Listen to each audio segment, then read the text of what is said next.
Hello and welcome to Arnie's Short Stories. I hope you enjoy this story. I'm going to try and upload a new story each day. Ryde's Restless Spirits. Holly Arnold had always found solace in the sea. Growing up on the Isle of Wight, the gentle crash of waves against the shore and the salty breeze felt as much a part of her as her own heartbeat. But Ryde Pier was different. It held an eerie quality, especially at night when the moon cast long shadows over its weathered planks. The townsfolk whispered about its ghost, but Holly dismissed them as nothing more than tales to entertain tourists. Until now. It started as a dare, as these things often do. Holly's friends had coaxed her into visiting the pier after midnight. "It'll be fun," they said. Armed with a flashlight and her ever-curious mind, Holly ventured out alone. The pier stretched into the inky blackness, its end swallowed by the night. The rhythmic slosh of water beneath her was oddly soothing, but the creaks of the wooden beams unsettled her. Holly gripped her flashlight tighter and took a deep breath. Halfway down the pier, she felt a presence. She stopped, her breath caught in her throat. Turning slowly, she saw him, a sailor standing at the edge of the pier. His uniform was from another era, his figure translucent and shimmering faintly in the moonlight. "Ah?" Holly called out, her voice trembling. The sailor turned to face her, his eyes hollow and mournful.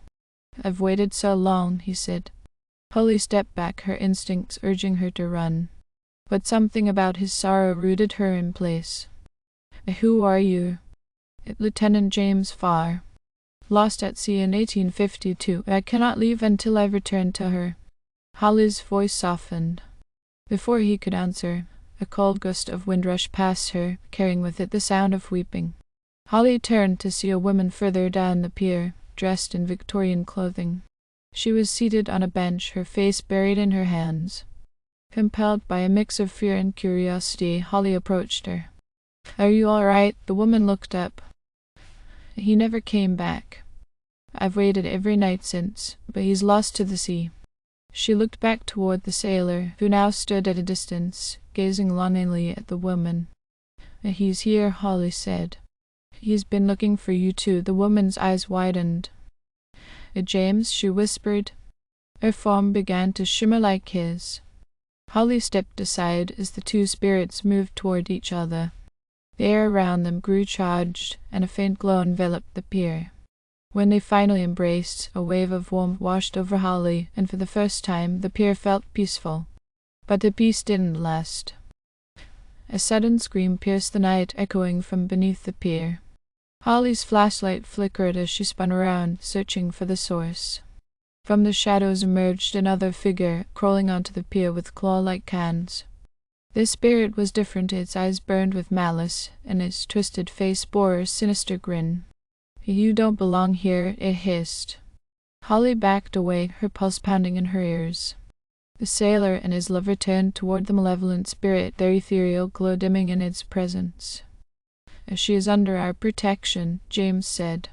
The malevolent spirit laughed, a chilling sound that froze Holly to the core. "Protection? You couldn't even save yourselves." The air grew colder. Holly's flashlight gave out entirely, plunging her into darkness.